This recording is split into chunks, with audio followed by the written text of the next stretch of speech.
जय श्री राम।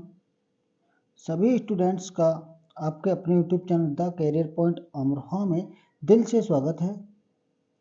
आशा करता हूँ सभी स्टूडेंट्स मस्त बिंदास और बहुत ज़बरदस्त होंगे और बहुत अच्छे से अपनी तैयारी कर रहे होंगे। आज हम उत्तर प्रदेश पुलिस कांस्टेबल री एग्ज़ाम 2024 जैसा कि हम लगातार हिंदी के प्रैक्टिस आपको प्रोवाइड करा रहे हैं। आज हमारा जो प्रैक्टिस सेट है वो नंबर 3 है, यानी कि प्रैक्टिस सेट 3 हम लेकर आए और बहुत अच्छे क्वेश्चंस हम करा रहे हैं प्रैक्टिस सेट में। यानी कि जो क्वेश्चन हमारे प्रीवियस ईयर में आए हुए हैं राजस्व विभाग में या अन्य परीक्षा उत्तर प्रदेश के अन्य परीक्षाओं में, जो हिंदी के जो लास्ट ईयर परीक्षा हुई हैं सभी परीक्षाओं में आए प्रश्न हम करा रहे हैं।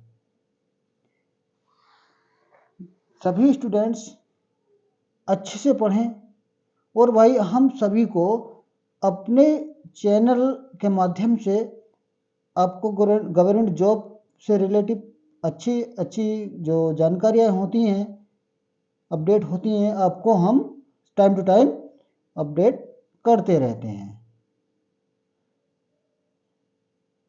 आइए चलते हैं अपने क्वेश्चन की तरफ। और जो भाई न्यू स्टूडेंट्स है वो तुरंत हमसे जुड़ जाए ताकि हमारे द्वारा दी गई जानकारी और हमारे द्वारा दी गई सारी क्लास आप तक टाइम टू टाइम पहुंचती रहे। यानी कि चैनल को सब्सक्राइब अवश्य कर लें। आइए चलते हैं नेक्स्ट अपने क्वेश्चन की तरफ। सारे क्वेश्चन बहुत अच्छे हैं, सारे क्वेश्चन बहुत अच्छे हैं भाई।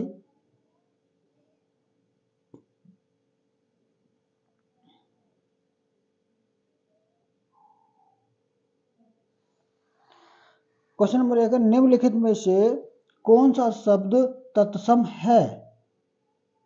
निम्नलिखित में से कौन सा शब्द जो है तत्सम है? ठीक है, तत्सम यानी कि शुद्ध संस्कृत का वर्ड है।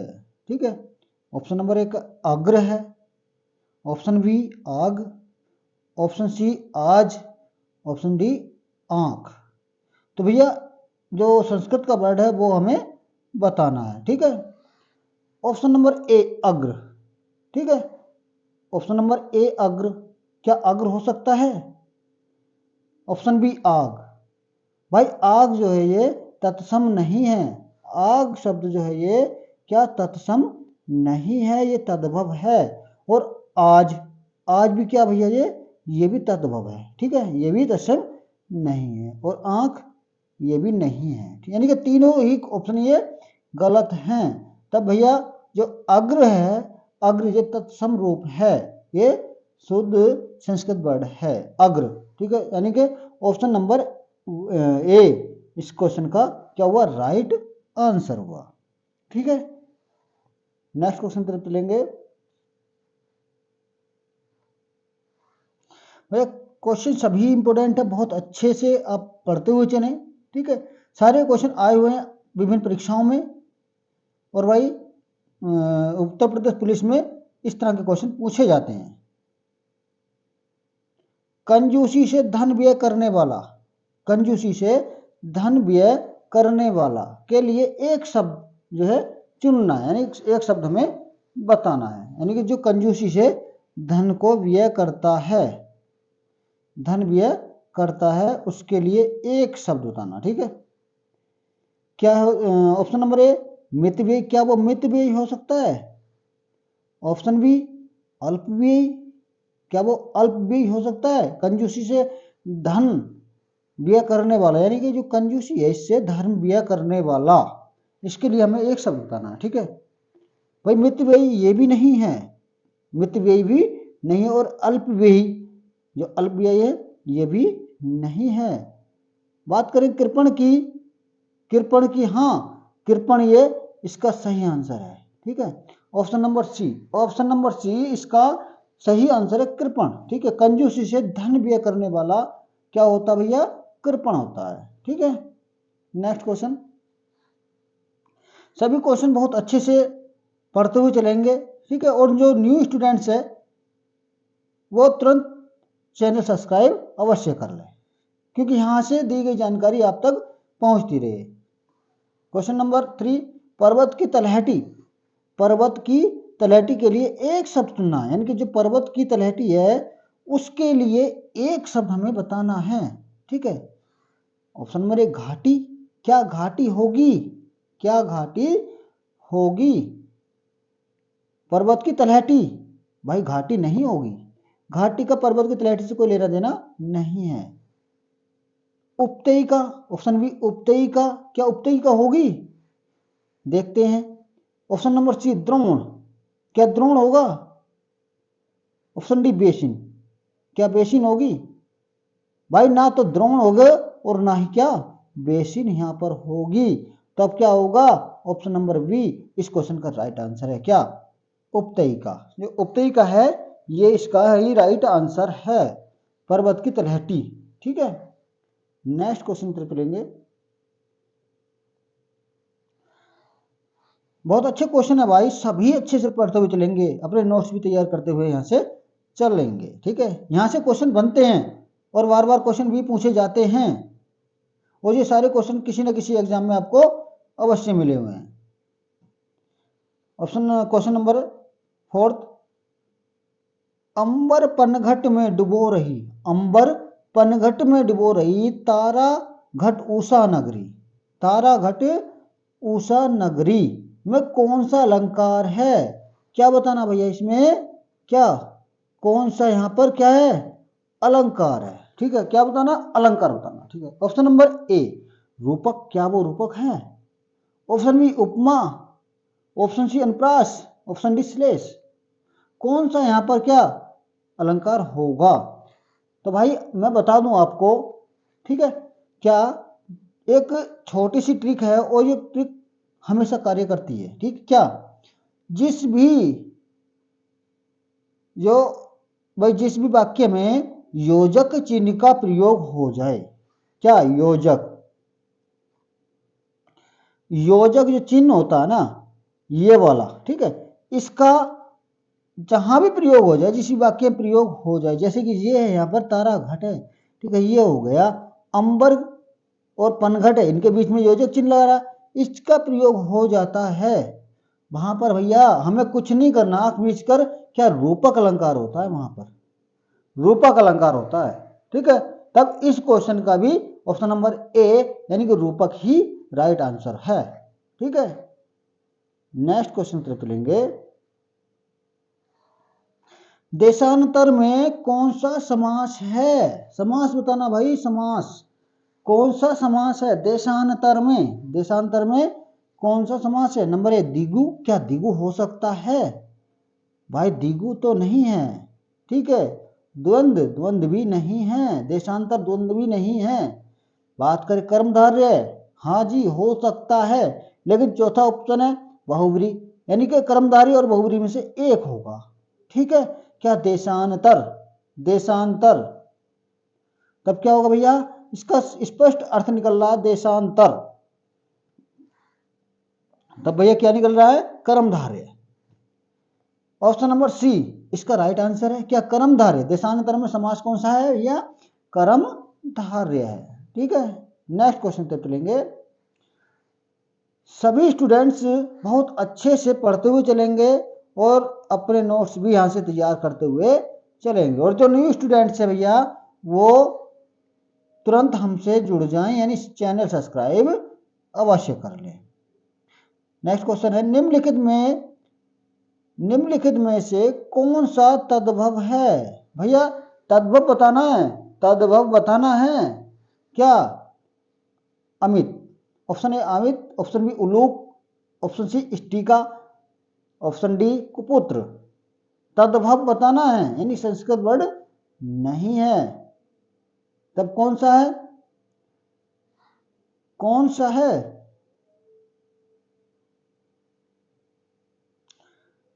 तो भैया इसमें क्या है? स्टिका। ये क्या है? तद्भव शब्द है यहाँ पर, ठीक है, तद्भव शब्द है स्टिका। ऑप्शन नंबर सी इस क्वेश्चन का राइट आंसर है। नेक्स्ट क्वेश्चन तक चलेंगे। नेक्स्ट क्वेश्चन की तरफ चलेंगे भैया। क्या निर्धन में कौन सी संधि है? बहुत अच्छा क्वेश्चन भैया। निर्धन में कौन सी संधि है? ऑप्शन नंबर ए व्यंजन संधि, ऑप्शन बी विसर्ग संधि, ऑप्शन सी अयादि संधि, ऑप्शन डी यण संधि। कौन सी संधि है भैया? निर्धन, निर प्लस धन, कौन सी है? व्यंजन की बात करें भैया, व्यंजन तो ये है नहीं, व्यंजन संधि तो ये क्या है ही नहीं। बात करें विसर्ग, विसर्ग तो हो सकती है, लेकिन ऑप्शन नंबर सी है अयादि संधि, अयादि संधि भी ये बिल्कुल नहीं है और ना ही यण संधि है। ठीक है, तब कौन सा है? विसर्ग संधि। ऑप्शन नंबर बी इस क्वेश्चन का राइट आंसर है। ऑप्शन नंबर बी इस क्वेश्चन का राइट आंसर है। निर्धन में जो संधि है भैया वो क्या है? विसर्ग संधि। क्या है भैया? विसर्ग संधि। नेक्स्ट क्वेश्चन है ठठेरा शब्द का जो लिंग परिवर्तन कीजिए, यानी कि इसका जो है लिंग परिवर्तन करना है हमें ठठेरा शब्द का। ठीक है, ऑप्शन नंबर ए ठठेरी, क्या वो ठठेरी होगा?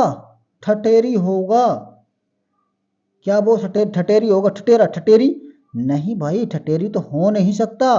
बात करें ठठारी, ये भी गलत, ठठारी भी यहां नहीं है, ठठारी भी ये गलत है।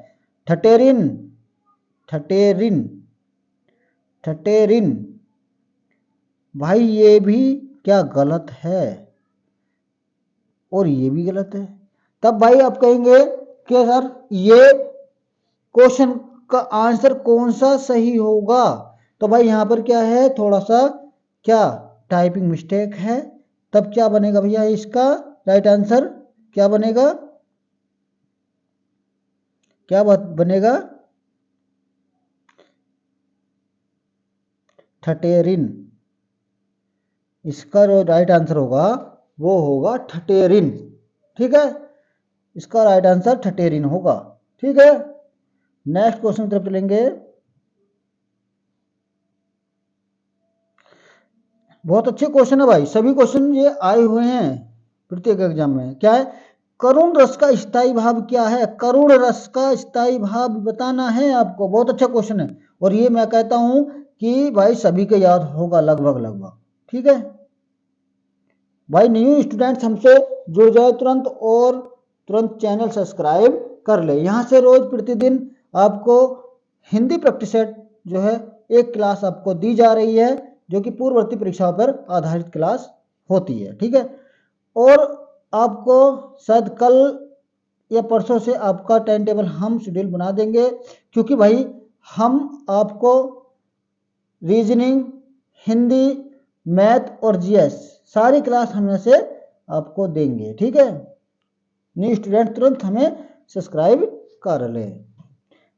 बात करें भैया करुण रस की स्थायी भाव, जो करुण रस है भाई ये इसका स्थायी भाव क्या होगा? इसका स्थायी भाव क्या रति होगा? रति तो है नहीं भाई, हास्य भी नहीं है, उत्साह भी नहीं है, तब क्या होगा भैया? तब क्या होगा? शोक। शोक जो है इसका क्या स्थायी भाव है? किसका? करुण रस का। करुण रस का स्थायी भाव क्या भैया? शोक होता है। ठीक है, नेक्स्ट क्वेश्चन तक लेंगे। मैं खाना खा चुका था, मैं खाना खा चुका था, इस वाक्य में कौन सा भूतकाल का भेद है? क्या बताना भैया? भूतकाल का भेद बताना है हमें। किस वाक्य में बताना भैया?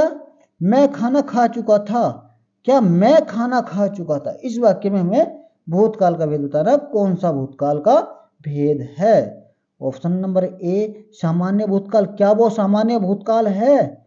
क्या वो सामान्य भूतकाल है? नहीं भाई, सामान्य भूतकाल तो इसका मतलब ही नहीं होता। पूर्ण भूतकाल, क्या वो पूर्ण भूतकाल है? क्या मैं खाना खा चुका था, क्या पूर्ण भूतकाल है? देखते हैं। सी आसन भूतकाल, ये तो बिल्कुल भी नहीं है, संदिग्ध भी नहीं है, यानी कि स्पष्ट हो रहा भाई, ये संदिग्ध का कोई यहाँ पे मतलब नहीं है, स्पष्ट हो रहा। क्या मैं खाना खा चुका था? ठीक है, कोई ना संदिग्ध है, न आसन है, न सामान्य है, तो ये क्या हो? पूर्ण भूतकाल है भैया। ये क्या है? पूर्ण भूतकाल है। ये क्वेश्चन क्या भैया? पूर्ण भूतकाल है। ऑप्शन नंबर बी इस क्वेश्चन का राइट आंसर है। नेक्स्ट क्वेश्चन तरफ चलेंगे। नेक्स्ट क्वेश्चन, निम्नलिखित में से सही वाक्य का चयन करें। निम्नलिखित में से सही वाक्य का चयन करना है। ऑप्शन नंबर ए, जीवन और साहित्य का अगाध संबंध है। जीवन और साहित्य का जो अगाध संबंध हो सकता है, जीवन और साहित्य का, ठीक है, नहीं भाई, जीवन और साहित्य का कोई अगाध संबंध नहीं होता है। ठीक है, नेक्स्ट ऑप्शन, जीवन और साहित्य का घनिष्ठ संबंध है। जीवन और साहित्य का घनिष्ठ संबंध है। नेक्स्ट ऑप्शन देखेंगे, जीवन और साहित्य का निकट संबंध है। नहीं भाई, निकट संबंध से कोई मतलब ही नहीं है यहाँ पर। जीवन और साहित्य का घोर संबंध है। भाई ये भी गलत है। ऑप्शन नंबर बी इसका राइट आंसर होगा। क्या जीवन और साहित्य का घनिष्ठ संबंध तो हो सकता है, ठीक है, जो साहित्य है ना उसका जीवन से जो घनिष्ठ है, जो घनिष्ठ संबंध है वो तो हो सकता है, ठीक है। तब इस क्वेश्चन का जो बी आंसर जो इसका राइट है। नेक्स्ट क्वेश्चन, भाई क्वेश्चन बहुत अच्छे हैं, सारे क्वेश्चन पूछे गए हैं, सारे क्वेश्चन पूछे गए हैं, और कुछ क्वेश्चन तो यूपी पुलिस में भी पूछे गए हैं यहां से। नेक्स्ट क्वेश्चन, तुलसी और सूर, तुलसी और सूर अवधि और ब्रज के श्रेष्ठ कवि हैं। तुलसी और सूर अवधि, तुलसी और सूर अवधि और ब्रज के श्रेष्ठ कवि हैं। श्रेष्ठ कवि हैं? नहीं भाई, तुलसी अवधि के श्रेष्ठ कवि और ब्रज भाषा के श्रेष्ठ कवि है? नहीं जी, ये नहीं हो सकता, ठीक है। तुलसी अवधि के श्रेष्ठ कवि और ब्रज भाषा के सूर हैं, ब्रज भाषा के सूर है? नहीं। ऑप्शन नंबर डी है क्या, तुलसी और सूर क्रमशः अवधि और ब्रज भाषा के श्रेष्ठ कवि हैं, ठीक है। ये इसका क्वेश्चन का आंसर जो है बिल्कुल राइट है, ठीक है, यानी कि ऑप्शन नंबर डी इस क्वेश्चन का बिल्कुल राइट आंसर है, यानी कि ये बिल्कुल शुद्ध रूप है, बिल्कुल शुद्ध वाक्य है, ठीक है। नेक्स्ट क्वेश्चन, अरविंद शब्द का पर्यायवाची शब्द बताइए। पर्यायवाची बताना किसका, अरविंद का, अरविंद का बताना है क्या भैया, पर्यायवाची, ठीक है। ऑप्शन नंबर ए कमल, क्या कमल हो सकता है अरविंद का पर्यायवाची? गुलाब, कल्प वृक्ष, केवड़ा। तब भाई हम करें बात केवड़े की तो भैया केवड़ा तो ये बिल्कुल नहीं है ना, कल्प वृक्ष है अरविंद का, और गुलाब भी नहीं है। तब क्या हुआ भैया, कमल, जो कमल है ना वो अरविंद का पर्यायवाची शब्द है। ऑप्शन नंबर ए इस क्वेश्चन का राइट आंसर है। नेक्स्ट क्वेश्चन, क्वेश्चन है खूंटी शब्द का बहुवचन बताना। खूंटी शब्द का बहुवचन बताना है, ठीक है।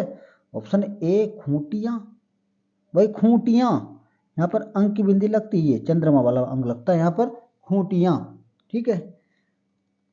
वी खूंटियो, सी खूंटिए, डी खूंटिए। तो भैया बताएंगे खूंटी का बहुवचन रूप, क्या बताना भैया, बहुवचन रूप बताना है किसका, खूंटी शब्द का, किसका बताना भैया, खूंटी शब्द का, ठीक है।